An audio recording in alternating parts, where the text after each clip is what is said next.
Corona संकट के इस बुरे दौर में देश के अलग अलग इलाकों से दर्दनाक तस्वीरें सामने आ रही हैं जो सरकार पर सवाल खड़े कर रही हैं। उत्तर प्रदेश सरकार राज्य में कोरोना से इलाज के लिए तमाम इंतजाम के दावे तो कर रही है, लेकिन जो तस्वीर बहराइच से आ रही है वो सभी दावों की पोल खोल रही है। बहराइच में एक परिवार महिला को मेडिकल कॉलेज पहुंचा लेकर उन्हें सांस लेने में तकलीफ हो रही थी। महिला को ऑक्सीजन की जरूरत थी, लेकिन अस्पताल में ऑक्सीजन थी ही नहीं। अब लाचार बेटी क्या करती? मां की जान बचाने के लिए मुंह से ऑक्सीजन देने की कोशिश करने लगी, लेकिन अपनी मां की जान नहीं बचा पाई। अब आप सोचिए कि अगर एक मेडिकल कॉलेज में बिना ऑक्सीजन के जान चली गई तो छोटे मोटे अस्पतालों का क्या हाल होगा। इस बेटी की मजबूरी समझिए, उसकी मां के प्राण उसके सामने निकल रहे हैं और वो कुछ कर नहीं पा रही है। अपने मुंह से वो ऑक्सीजन की देने की कोशिश करती हुई नजर आ रही है। ऑक्सीजन नहीं मिल रहा, आदमी परेशान है। तो ऑक्सीजन की कमी से बहराइच में एक महिला की मृत्यु। मेडिकल कॉलेज सरकारी अस्पताल की ये तस्वीरें हम आपको दिखा रहे हैं इस समय। बहराइच मेडिकल कॉलेज की ये तस्वीरें। एक मजबूर बेटी अपनी मां की जान बचाने के लिए मुंह से ऑक्सीजन देने की कोशिश करती रही, लेकिन बचा नहीं पाई अपनी मां को। अस्पताल में ऑक्सीजन थी नहीं। ऑक्सीजन के वजह से देखो, ऑक्सीजन नहीं मिल रहा, आदमी परेशान है। ऐसी ही एक तस्वीर कुछ दिन पहले आई थी जब एक पत्नी अपने पति को मुंह से ऑक्सीजन देने की कोशिश करते हुए अस्पताल पहुंची थी और उसके पति की जान चली गई थी। कोरोना काल में, इस संकट काल में ये तस्वीरें विचलित करने वाली हैं, परेशान करने वाली हैं। अपना बहुत ध्यान रखिए इस समय। कोरोना से बचने का एकमात्र उपाय मास्क है। अस्पतालों में स्थिति गंभीर है। बेड नहीं है, बेड है तो ऑक्सीजन नहीं है, दवाएं नहीं है, रेमडेसिविर इंजेक्शन नहीं है, प्लाज्मा नहीं मिल पा रहा है। तो एक नागरिक की मजबूरी बयान करती हुई ये तस्वीरें हमें उत्तर प्रदेश के बहराइच से मिल रही हैं, जो इस समय हम आपको दिखा रहे हैं। ऑक्सीजन के वजह से देखो, ऑक्सीजन। दूसरी खबर भी उत्तर प्रदेश से ही है। उत्तर प्रदेश की राजधानी लखनऊ में राम मनोहर लोहिया अस्पताल में एक जीवित महिला को अस्पताल ने मृत घोषित कर दिया और घर वालों को सौंप दिया।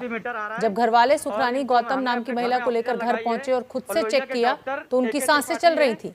बाद में पास से एक कंपाउंडर को बुलाया गया तो उसने भी महिला के जीवित होने की पुष्टि की। अब सोचिए जरा, जिन्हें इलाज की जरूरत थी उनका इलाज करने की बजाय अस्पताल ने उन्हें जिंदा रहते मुर्दा बता दिया। एक्सपायर लिखा हुआ है और इन्होंने शाम को 5:27 पे इनको डेथ घोषित कर दिया है।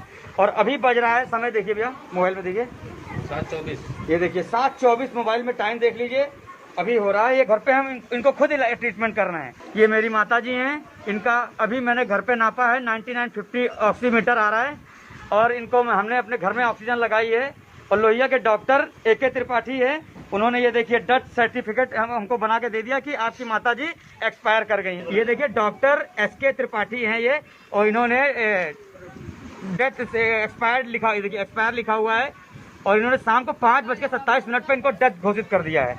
और अभी बज रहा है, समय देखिए भैया, मोबाइल में देखिए 7:24। ये देखिए 7:24 मोबाइल में टाइम देख लीजिए, अभी हो रहा है। ये घर पे हम इनको खुद ट्रीटमेंट करना है। ये मेरी माता जी हैं, इनका।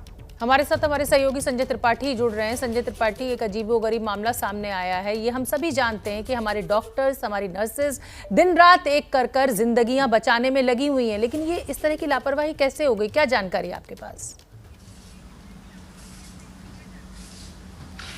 देखिए, लोहिया अस्पताल का ये मामला है। सुखरानी गौतम 54 साल की जिनकी उम्र है, उनको कोरोना संक्रमण हुआ था और अस्पताल में 2 दिन पहले उनको भर्ती किया गया था, लेकिन उनका ट्रीटमेंट चलने के दौरान ही डॉक्टरों ने ये कहा कि भाई आपका पेशेंट जो है इसकी मौत हो गई है और इसको तुरंत यहाँ से अस्पताल से ले जाइए।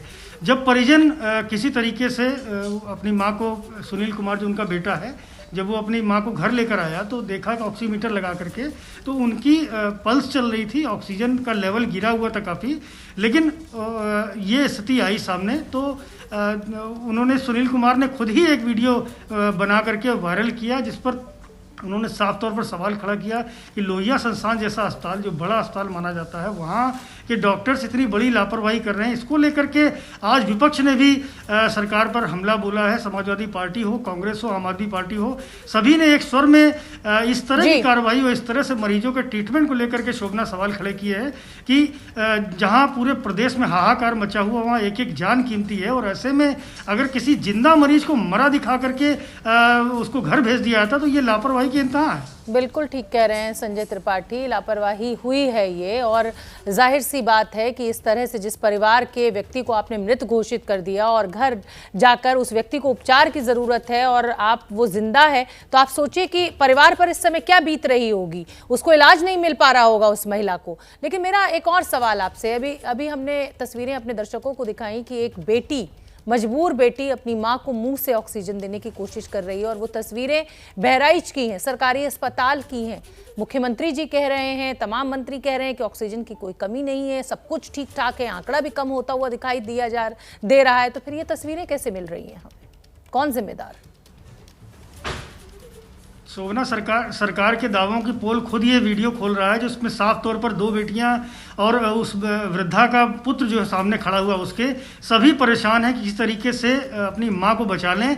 और सोचिए आप, एक कोरोना संक्रमित मां, उसके जो बच्चे हैं उसको मुंह लगा करके ऑक्सीजन देने की कोशिश कर रहे हैं, अपनी जान को खतरे में डाल करके किसी तरीके से चाहते हैं कि उसकी माँ की सांसें चलने लगें। तो ये स्थिति है, ये हाल है उत्तर प्रदेश का, जहां दावे किए जा रहे हैं कि ऑक्सीजन की पूरी उपलब्धता है, कहीं भी बेड की दिक्कत नहीं है, कहीं भी इंजेक्शन, दवाई, इलाज की कोई संकट नहीं है। सरकार मानने को तैयार नहीं, जबकि ऐसी रोज खबरें न जाने कितने पूरे उत्तर प्रदेश से आती हैं, जहां न केवल ऑक्सीजन के लिए लोगों को तरसते हुए देखा जा सकता है, बल्कि छोटी छोटी जरूरत का उनको सामान उपलब्ध नहीं हो पा रहा है। अधिकारी जिन पर जिम्मेदारी है वो अपनी जिम्मेदारी को ठीक से नहीं निभा रहे हैं। तो शोभना, ये स्थिति है पूरे उत्तर प्रदेश की। ये तो केवल बहराइच का एक वीडियो आपने देखा। बिल्कुल ठीक कह रहे हैं संजय त्रिपाठी, बहुत बहुत धन्यवाद आपका इस पूरी जानकारी के लिए। आगे बढ़ते हैं, बात कर्नाटक की, जहां चामराजनगर के जिला अस्पताल में ऑक्सीजन सप्लाई बाधित होने की वजह से 24 कोरोना मरीजों की जान चली गई। मुख्यमंत्री बीएस येदियुरप्पा ने अब मामले की पूरी जानकारी ली है डीएम से, कल आपात बैठक भी बुलाई है। वहीं जिला प्रशासन का कहना है कि अस्पताल में ऑक्सीजन की कमी थी, मैसूर से ऑक्सीजन आने वाली थी, मगर ऑक्सीजन आने में काफी देर हो गई, और ये सप्लाई जब बाधित हुई उसके बाद 24 मरीजों की जान चली गई।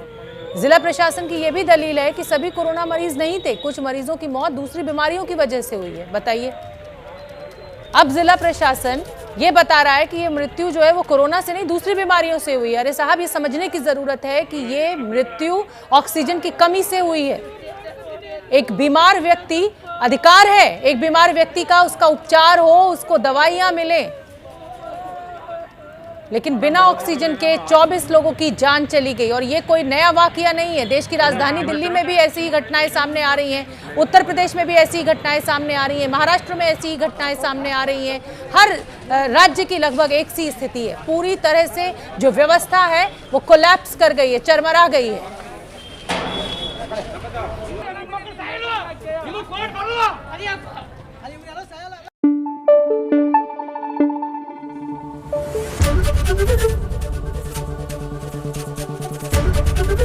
एबीपी न्यूज आपको रखे आगे।